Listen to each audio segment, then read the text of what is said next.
Welcome to the intersection of technology, cybersecurity, and society.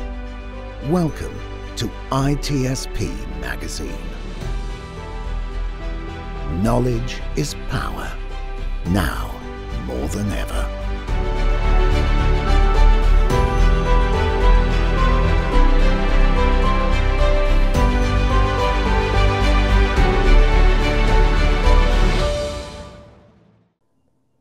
Marco. Sean. Can you hear the seagulls? No, I think we should open the window, but another thing I would like to hear is some tractors. There are plenty of tractors and some seagulls if you listen closely, maybe. Now, are you going to go with special effect, sound effect, or you're actually bringing the real? I'm going to make people listen really, really closely to see if they can hear. So much so they won't even pay attention to this conversation. Oh, wow. Oh, wow. No. Let's have a good conversation, not disturbed by that.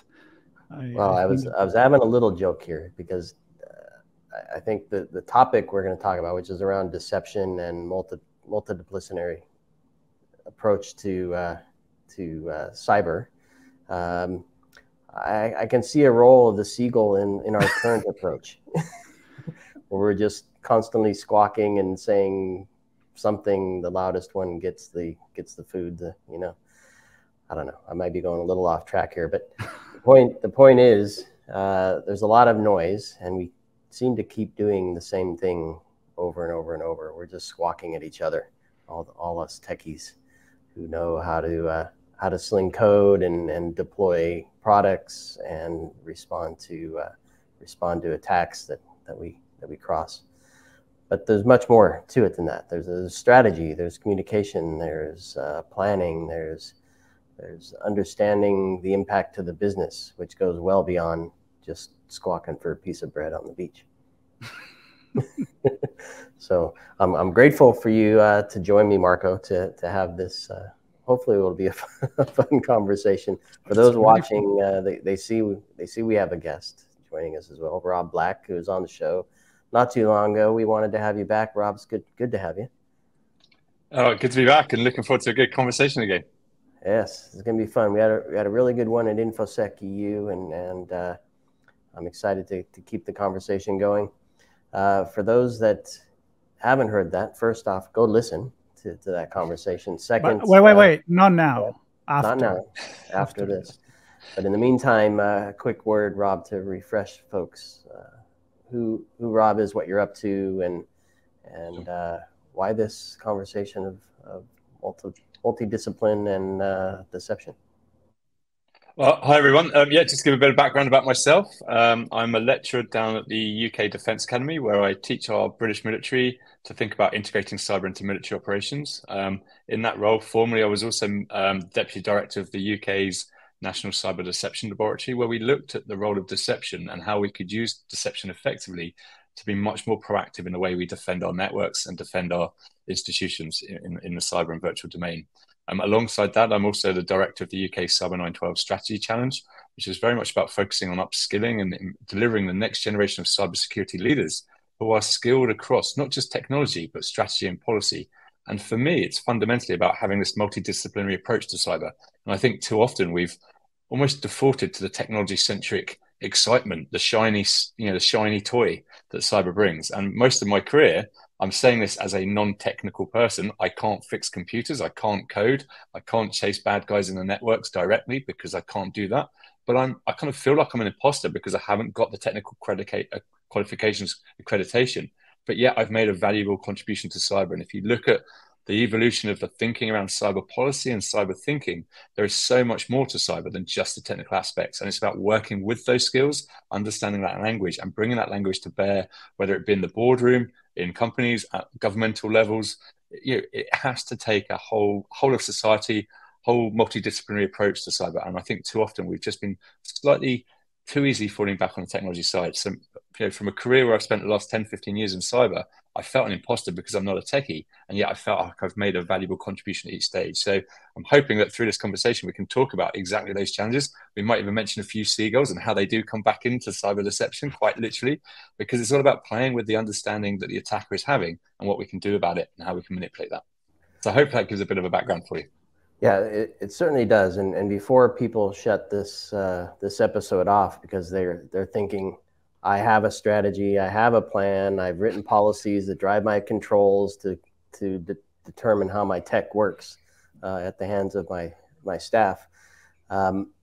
Maybe a definition of what strategy really is, what you're talking about, because I think there may be a slight disconnect from what people think they're doing and what they're actually doing. I don't know. I mean, I think that's a really good question. And I think a few of us could point to a few different definitions of strategy and all come up with different interpretations. And if you think about perhaps IT security strategy, if you think about procurement strategy for your IT assets, you could lead yourself in a variety of different directions. But for me, I think focusing on strategic thinking, strategic considerations around cyber often means we have to lift our heads up from the technical dimensions of cyber. And I'm being very deliberately non-specific in a definition of strategy, because I think actually all I'm encouraging people to do is lift their heads up away from just thinking on the technical solutions. And if we are focusing on comparing and contrasting technical solution A or B for whatever gap we've got, we're not necessarily thinking as holistically and broad as we need to in terms of dealing with the situation. If I reflect on some of the business continuity work I used to do in the MOD, the British Ministry of Defence, before I moved across into academia, we talked about business continuity. It didn't matter whether it was a terrorist bomb or a JCB digger or even a tractor, bringing in tractors to the conversation. It didn't matter if that was the problem that caused the, or that was the issue that caused the cutting of the comms line.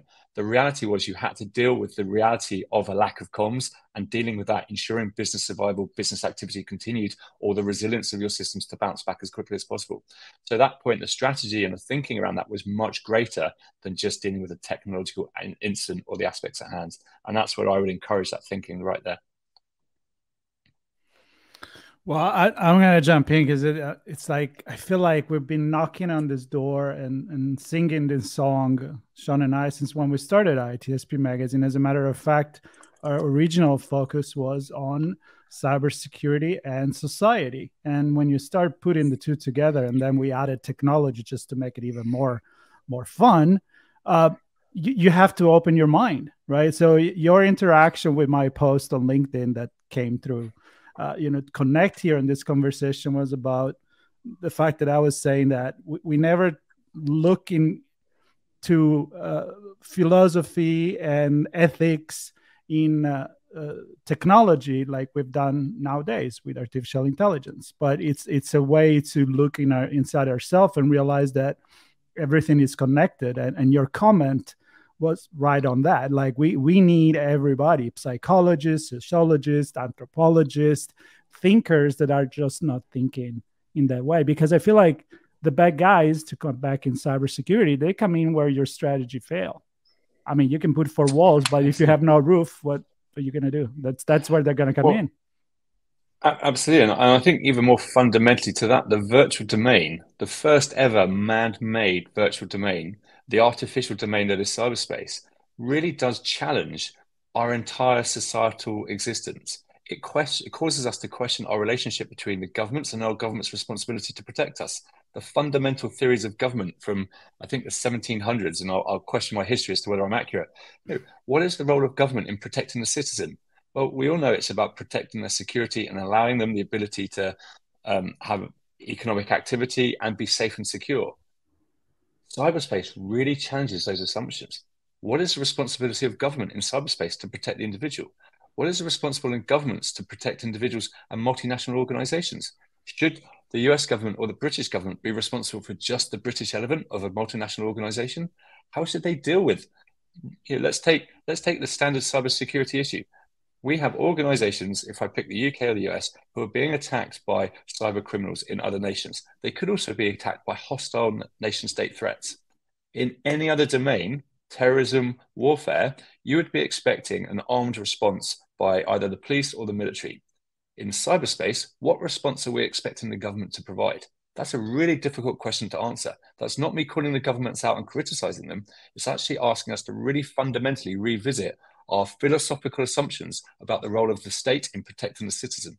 And that's where you bring the philosophers in right there straight away.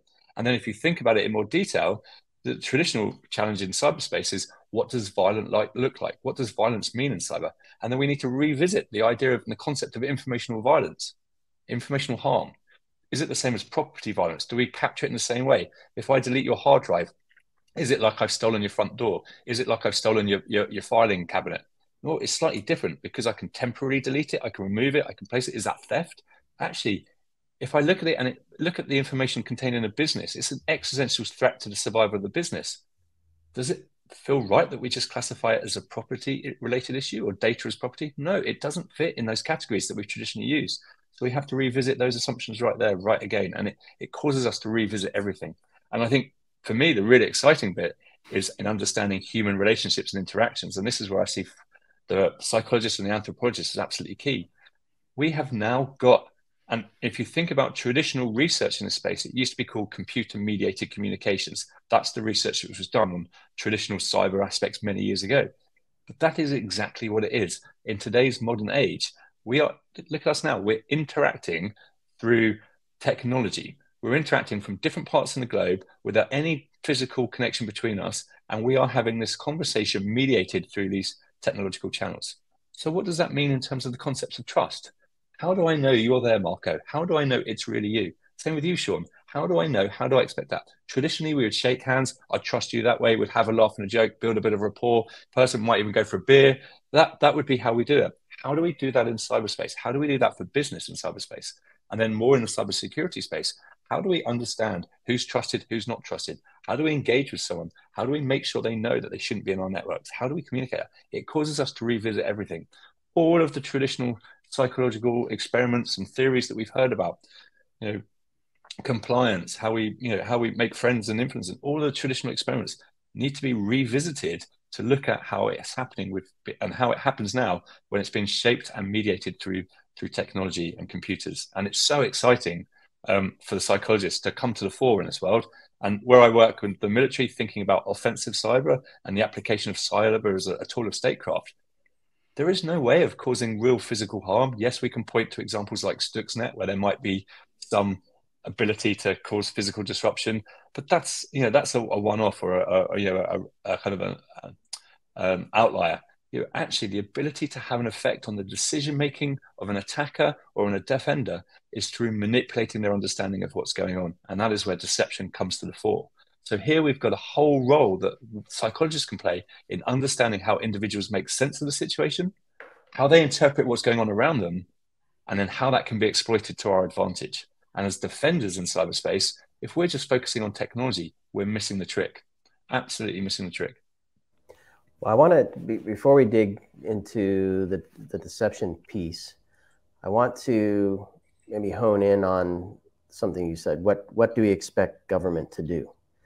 And I feel we can only answer that question if we know what we want the outcome to be, right? What are we trying to accomplish? Where are the boundaries that we're okay operating within, and what do we do when something happens that pushes us out, or we break out, or something happens where we're not in that space that we defined as good.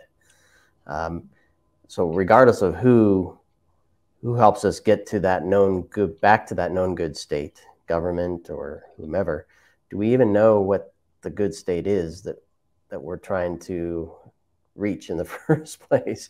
Because I feel we're, to your point, we're chasing the ransomware, we're chasing the IP theft, we're chasing the online fraud, stealing, buying shoes and reselling them for ungodly amounts of money. Those are the things we're chasing, kind of missing the bigger picture. And each of those might have an individual response, but then we miss the big picture of what's the ultimate outcome for society that we're trying to accomplish, which might then define how we operate our programs. Well, I think that's a really interesting question, and the UK is certainly grappling with that at the state level and with the international community. We recently released a national cyber strategy, I think last year, possibly the year before. Post-pandemic, my timeframes have all changed. But they talk about the UK being a responsible cyber actor. What does a responsible cyber actor look like? What is acting responsibly in cyberspace? Is it about helping others build their capabilities up? Is it about conveying a series of principles of good practice? And this is again a conversation that's coming with the use of AI. How do we ensure that we are operating in a way that allows us to act responsibly and uphold those values in society that we want to be seen? And I think this is where it becomes a real challenge, because you have some real clashing of freedoms here. You know, if I look at the information domain, the responsibility of a nation to allow the freedom of speech and the freedom of thought, as it were, versus the restriction of free speech in order to prevent harm and prevent the sharing of harmful material and harmful content. If that isn't at the heart of the social media conversations we've been having across our nations over the last few years, I don't know what is. And that shows how much of a challenge it is. As soon as a nation state makes a decision to say, actually, we need to control this content or manage this content, how does that sit against the nation state wanting to encourage freedom of speech or you know, freedom of thinking, freedom of democracy, and so on? And actually, that is a real difficult situation to find ourselves in, particularly as we find more challenging scenarios and situations. And when we turn to other nations who might not be acting in the same way and might not be encouraging that responsible situation, exploiting that vulnerability in the West to protect and uphold free speech and that freedom of association in a virtual way. So it really does become a challenge for us across those areas. You know, what is crazy is that we want something, and Sean, you said, you know, what is our goal? I feel like we don't know. We can go to the legislator and say, yeah, this is our goal because this is our vision, this is our ethics, this is how we want the cyberspace to be. I think right now we are in a phase that cyberspace is just too big for us. It's too hard to even grasp for, you know, not only the regular person, but even the legislator, even for the technologists. In order to understand it, they want to keep it in the technology realm, right? Because we still don't know what it is. It's changing. It's been changing us. We need a new way to define ourselves. And then we can say, okay, now these are the rules that we need. But you mentioned privacy. I mean, many times I make the joke, privacy is not, you know, it's not what it used to be. It's like nostalgia. It's not what it used to be, right? It's kind of like said like that, but we don't really know. We just don't know. So we need to look inside and see like how we approach this new media or new space. I mean, we talk about the metaverse and you ask 10 people, they'll give you 10 different definition of the metaverse. So how do I going to regulate that if you don't know what it is? And I think the challenge there is not just how do you regulate that or know what the challenge is, but how, when it is so comprehensively affecting the human experience, can you even start regulating it? You know, are we regulating it for online harm? Are we regulating it for technological abuse? Are we regulating it for privacy concerns? Each silo that we take the perspective on will have a different way of bounding it, but yet it needs to be a comprehensive and comprehensively wide interpretation in order for us to get it right, and that's almost impossible. And it's certainly impossible if we're only bounding it by bringing a technologist in to focus on it from a technology perspective. Yeah, I find AI and the concept of the metaverse and this virtual existence fascinating. The speed of which adversarial learning is occurring and the speed of which we're seeing these developments occurring means that very quickly the essence of humanity, the essence of human being is going to be really called into question. And actually, there does feel like there's a sense that we need to protect that and ensure that, because, you know, if I can go and watch a concert tomorrow with an AI generated version of my favorite singer and I still enjoy it and I still have a good time, does it matter I'm not seeing that singer in person? Or am I going to have to pay a premium to have the real human authentic experience? And actually, if I want to see that human performance, but I can see him in every town hall, in every city around the world, all through their AI generated content, have I lost out? Am I having a lesser experience? But if I'm enjoying it and getting the buzz from it in exactly the same way, does it matter? But then that might apply in terms of a pop star, but how does that apply in your personal life?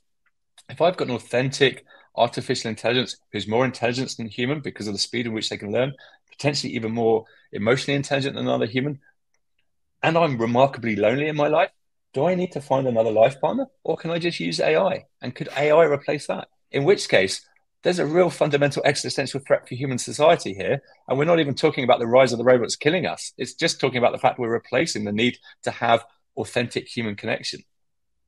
And that's quite scary, if nothing else. Yeah. Or exciting, depending.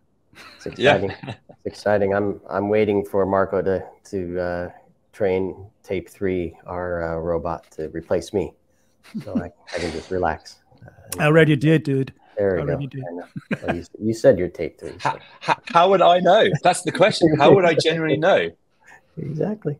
Yeah. So I'm let's interacting with talk you, about and you that. might not be you.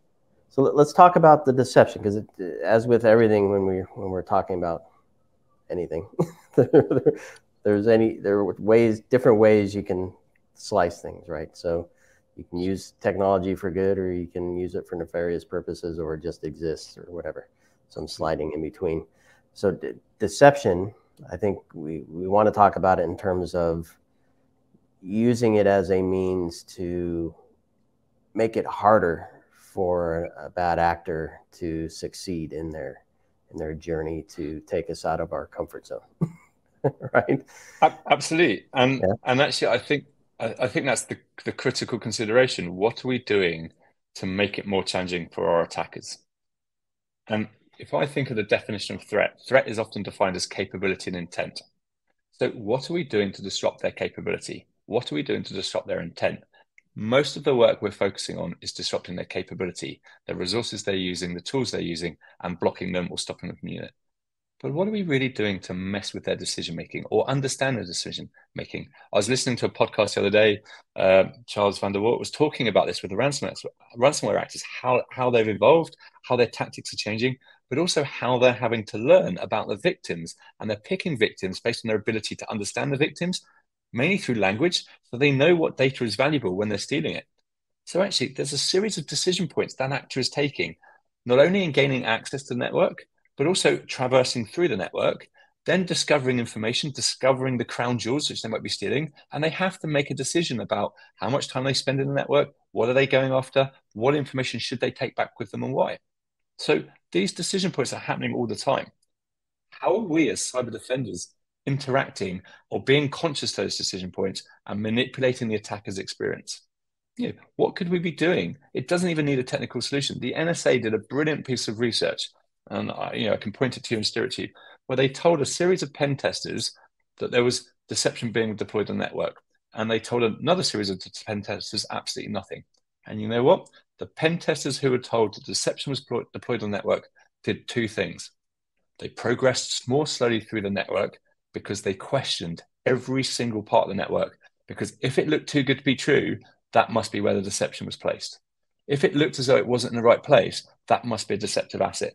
So they moved through the network much more slowly. They didn't achieve their goals. They spent more time and effort than the other pen testers who weren't told that there was deception in the network. So we talk about the seagulls. Exactly. If I just sow the seed of the concept of seagulls, all of your listeners are now listening out for that seagull. I don't need to do anything more than that. So what is the equivalent of doing that in cyberspace? I might put a press release out that I'm doing this big business deal and investing in this cybersecurity company. I might not be specific about which tools I'm using, but why not put a press release out that I'm using deceptive technology? And at that point, or I'm partnering with these organizations who are using deceptive technology, anyone who approaches your network as a result after that, who've done their open source research, and we know they do their open source research, will now be thinking, what can I trust and what can I not trust? And at that point, you're already influencing the decision-making like you've not done before. And that is putting us on a more forward footing than we currently are to. But I think there's other examples where we can look across other domains.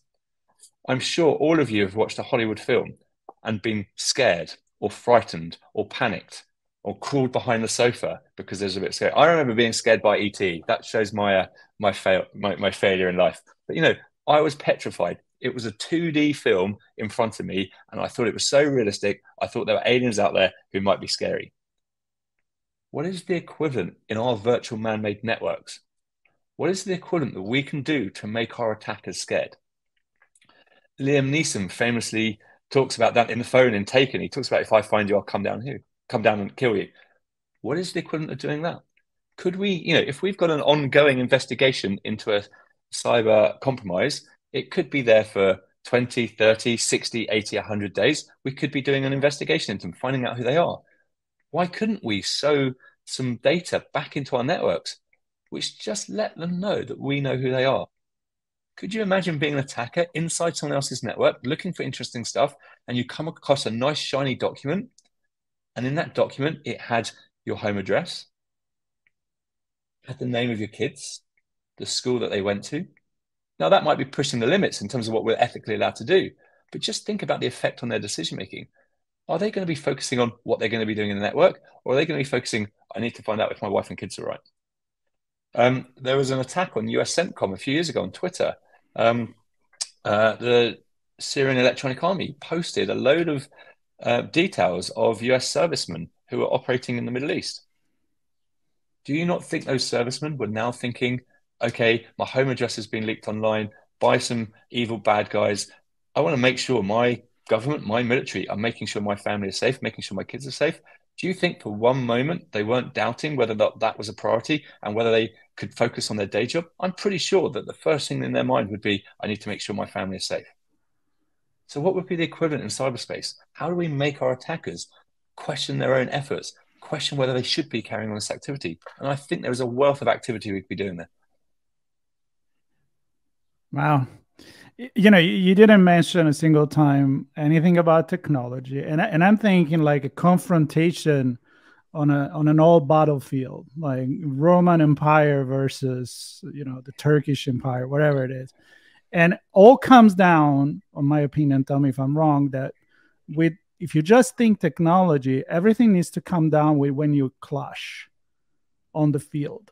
But there is so much you do before you actually get to that point. You can scare your enemy. You can deceive your enemy by doing a move instead of another, or you can do like, you know, the Maori dance where they really don't want to go to the fight. They just try to scare them with like yelling and dancing and say we're very strong. But the truth is we don't want to get into this fight. So it's amazing how it seems we'll go back in time where when you just think technology comes down to who has the biggest weapon on the battlefield, and it's just not that. And you know, deception has been a core part of strategy for decades. And you know, I can go back to Sun Tzu, I can go back to Chinese stratagems before then. You know, it's been absolutely core. It's about achieving the effect without necessarily having to go to full level of force. By getting the attacker to erroneously make sense of what's going on, and then to decide to do something differently to what they were otherwise going to do, and that being more favorable to us. So there is a whole wealth of strategies, thinking, experience that we can bring to the fight here that, again, is so much more focused on the decision-making of the attacker and not just on the technology at hand. If we think of nuclear deterrence, often compared to in cybersecurity, and it's not quite relevant, but you know, nuclear deterrence is all about having a psychological effect on your attacker because they know that you've got a capability that you might use in defense. So the moment you have to use your nuclear weapon, that deterrent effect has failed because the person is carrying on anyway and you've had to respond. But before then, it's all about messing around with their understanding of what's going on and making them question if they're going to push you too hard that you're going to respond, and is it worth the threat to them? So again, deterrence is another example where it's playing on the understanding and the decision-making of the attackers. I think there's so much we can be doing in this space, and it does involve that broader, more holistic approach. It involves bringing the psychologists in. They should be on the front line of this cyber war. They should be on the front line of this cyber fight, not just the technologists. They have to work with the technologists. They have to understand it, but they have to contribute because we have to think about our attackers as someone who is thinking and making decisions that we need to be exploiting and engaging with. And that's absolutely key. It's no different to the burglar alarm at your home, in your home. The burglar alarm is communicating to your attacker, your burglar, to let them make a decision. Do they want to burgle your house? If they choose to burgle your house, they know there's a burglar alarm there. And guess what? They spend less time in your house because they're nervous that the alarm is there and there might be a silent alarm. So that burglar alarm is working in multiple different ways on the decision-making of the attacker. Absolutely. So I love all of this. And I mean, over the years, we've heard think like a hacker, know thy enemy. And then the next step is so you can put controls in place to. Yeah. Right. Or even worse, I'm going to call out the industry, or even worse, we draw a funny cartoon of them and call them a particular type of animal and say they're the bad guys.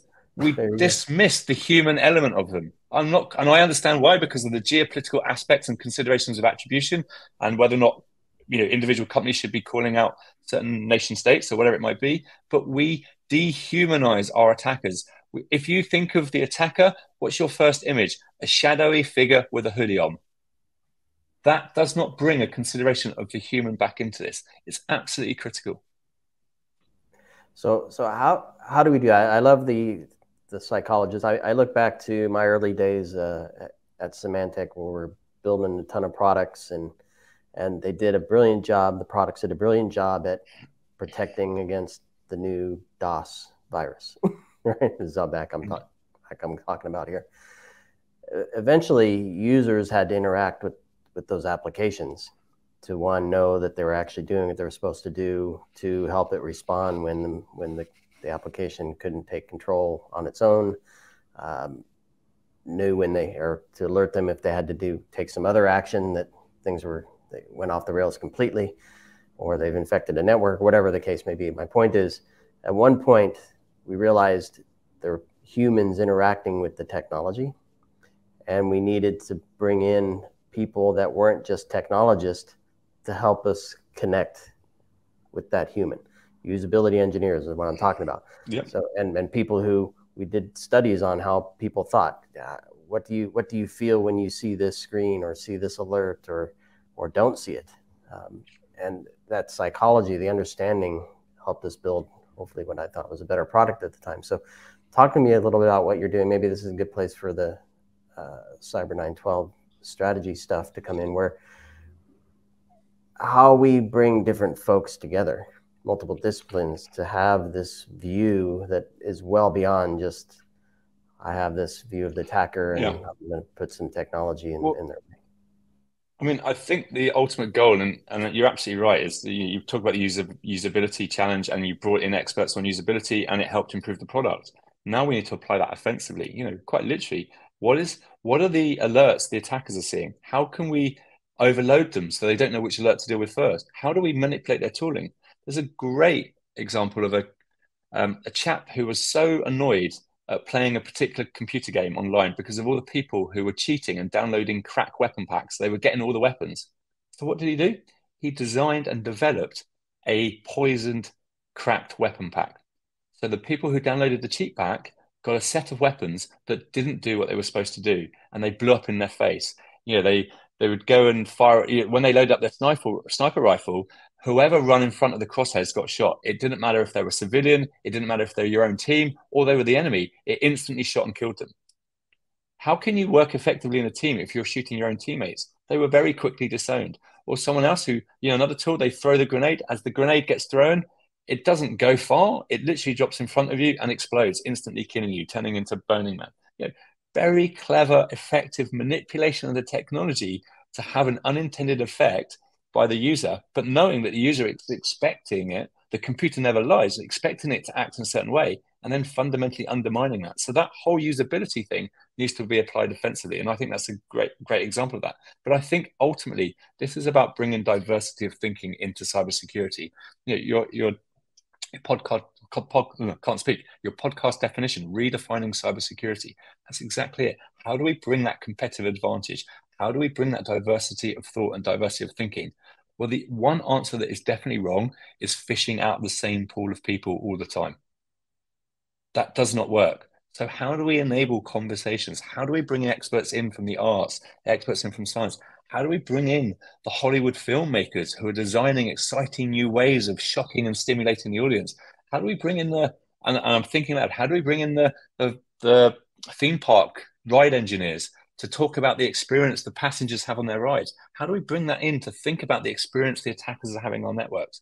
And then likewise, how do we reach out to the non-traditional areas of academia, the non-traditional areas of people's education, to say, hey, cybersecurity is cool. It is interesting. And you might not have the traditional technical skills. You might have other skills that are equally as relevant, and they're complementary skills, but they're missing in industry. And the UK, one of the UK government departments did a review of the kind of skills gap and the skills shortage, and highlighted that technical skills were identified by, I think, almost 50% of the organisation as lacking and missing. But shortly behind that, they also recognised that the traditional skills that are often relevant in cybersecurity, but not seen as technical, leadership skills, communication skills, sales skills, marketing skills, absolutely relevant, but missing, because people hadn't moved across into cybersecurity. So how do we illuminate and educate someone who's doing a degree in geography to recognize that they can have an interesting and successful career in cyber and can end up being a cyber warrior of the future on the front line? How do we get psychologists to move away from doing perhaps rather traditional psychology experiments, understanding how we build trust between people in a non-online age? How do we get them excited by the idea of building trust with a smart device? How do we get them excited about building trust through, virtual telecommunication systems or online meetings? How do we get them to see that all of their expertise and experience is relevant and valuable in this new virtual age? And I think that is going out broad and wide. And that's one of the things I love about the UK Cyber 912 strategy challenges. We reach out to a range of different disciplines and different universities. We allow teams to form with whatever student background they want. And we find that the most successful teams who participate in the competition are often those teams who have got one, possibly two techies, but have also got one or two people from other fields, whether it be politics, international relations, even classics. And they come in and they look at the problem that they're dealing with from a different perspective. They offer that critical thinking from a different angle. They offer that diversity of thinking, and it helps them come up with more effective solutions because they have to work with the techies. They have to engage with each other. They all have to understand the problem, and they all have to think about a collective solution. And that is a really unique and exciting position to be in this new field of cybersecurity. And that's what we need to do. Otherwise, we're just relying on the same production line of people coming through, and we're not necessarily going to move the thinking forward. And that's not me being critical of those people who are being qualified and experienced. We absolutely need them, but we need them in a team. It would be like building a football team of just defenders or just attackers. We need both, and we need them to work together and understand that they need to be in this position over here, or they need to be supporting there. How do we enable that in cybersecurity? So there's a funny story. There's Sean's show, it's called Redefining CyberSecurity, and mine is called Redefining Society. Don't ask how that happened, but we're talking about it. And I think we go back to the beginning, and I think we're close to wrap here, although it's Sean's decision. But realizing that our online interaction, our social media, our avatar watching a show or an hologram on a city square that is not really there, whatever you were saying before, it has become part of being human. It's a new society, and it's not a line that says, this is real, this is cyber. No, we are living our life in both places. So if we're living our life in both places, our psychology applies also online. And the moment that we can realize that, that's when it's going to get, and it is already exciting. I know psychiatric doctors that are studying social media interaction, the relationship with our devices, and I had those conversations, but I don't know why we're still resisting that understanding when it comes to cybersecurity. It's almost like the shaman wants to keep his power by telling you, no, you don't understand. This is old tech. It is my power. No, we need everybody because that's become our life. Absolutely. I mean, yep. A perfect example of that in society. If you wanted to understand me, it's so much easier now if you have access to my online data.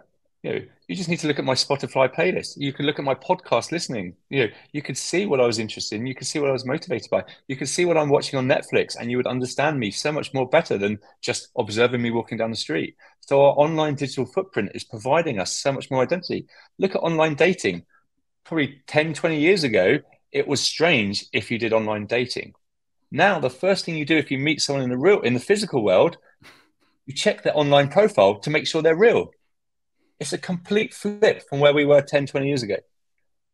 We are fully integrated. There is no going back. This isn't a scare, and this is the reality that we're in. And now we need to look at these new skills, these new approaches, these new disciplines of big data-enabled human science research to understand people. We need to think about how our online presence is different to our offline presence. How do we present online? How do I present to you in this meeting? And how consistent is with me when I present offline? Is there any difference? Where is that difference? Why is there a difference? Is there a difference because it's the technology, or am I presenting because I'm able to do something differently? All of these questions need to be answered. We need to revisit all of our psychological theories and experiments to bring this computer-mediated understanding of self back into the fight, or back into our understanding of society. And that's why I think it's a really exciting cutting edge to be on, because everything is new. We can revisit everything. And where else are we going to be able to do that? It's a new experience for us all. Yeah, and I think for me, as we wrap here, I love all of this, but I'm afraid to leave the real world behind, because we've done so much. I mean, a bad actor is a pest in the cyber world. We deal with pests in lots of other places. Agriculture.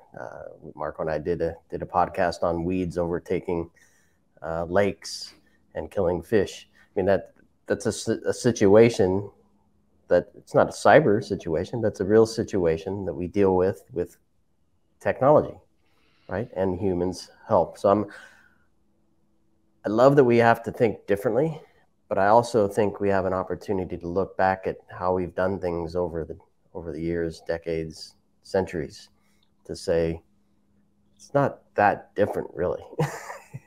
we try to make it different. We try to make it so unique and mysterious that I think. Well, I think what's really interesting, I think you're absolutely right.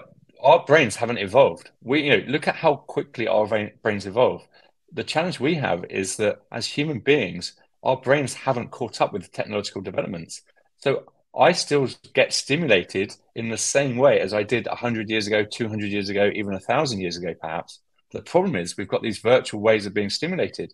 So how does my interaction with you virtually differ to my interaction with you in person? Again, how am I being stimulated? If I watch something on TV, you see crowds of people crying at a pop group splitting up. They're having a real lived experience. Even though they've never met them, they've watched them on TV, they've probably seen them in a film, they might have seen them in a concert.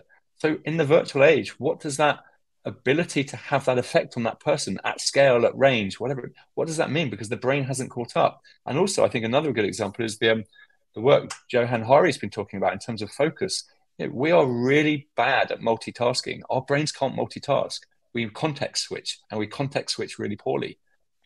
But with a cell phone in our pocket, a mobile phone sitting there constantly alerting us, we're always micro switching or context switching. It's destroying our ability to concentrate because our brains haven't evolved to this multi-pronged assault of technology. So then again, you have to bring it back to that physical world, because fundamentally we're humans and we have to think about our interactions. But Sean, I want to say the last thing. No, that's a comment on your, and I've been noticing how we always look into a metaphor when we explain the cyber world, right? We talk about the seatbelt, we talk about the helmets, we talk about security, and you also said we look into a metaphor or an example that is in the real world. And my point here, and maybe I'll leave that to the audience to think about, is that it's kind of like Rob went there. We kind of need to understand that it is a new way to interact with each other. Maybe there is not an example on our real world, because the metaverse experience, the virtual reality experience, that social media, the way we interact with others, it just doesn't exist a parallel in the real world. And we need to kind of open up our mind. One doesn't exclude the other. Don't get me wrong. We're not leaving a planet to go in another. But my thought is we need to be conscious that things happen differently in the cyber world. And we need to be conscious about it. I'm going to go out on a limb and say technology hasn't caught up with the physical world yet.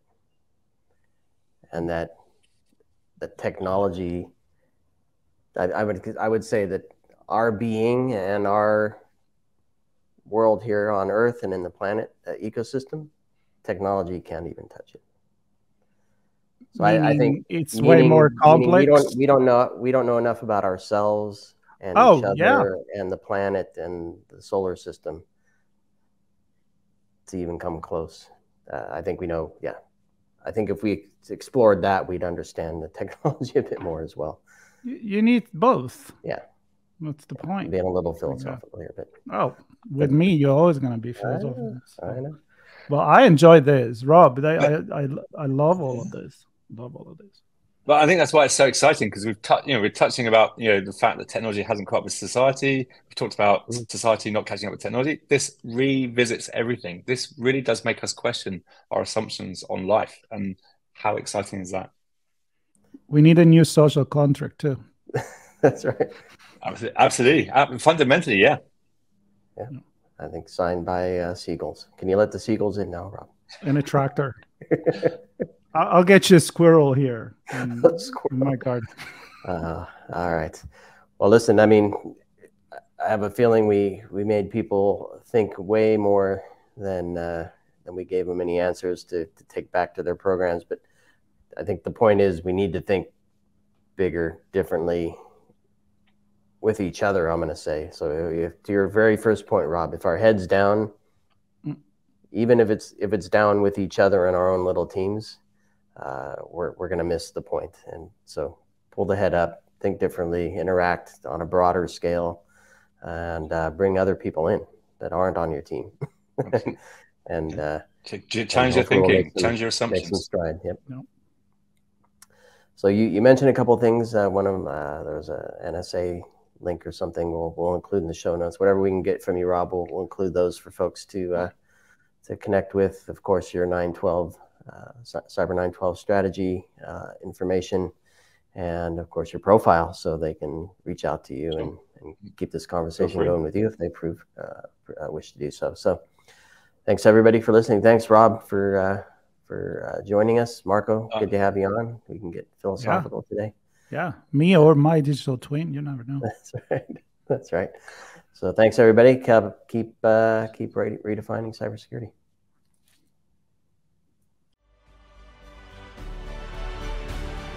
We hope you enjoyed this conversation. If you learned something new and this story made you think, then share ITSPmagazine with your friends, family, and colleagues. If you represent a company and wish to associate your brand with our conversations, sponsor one or more of our columns.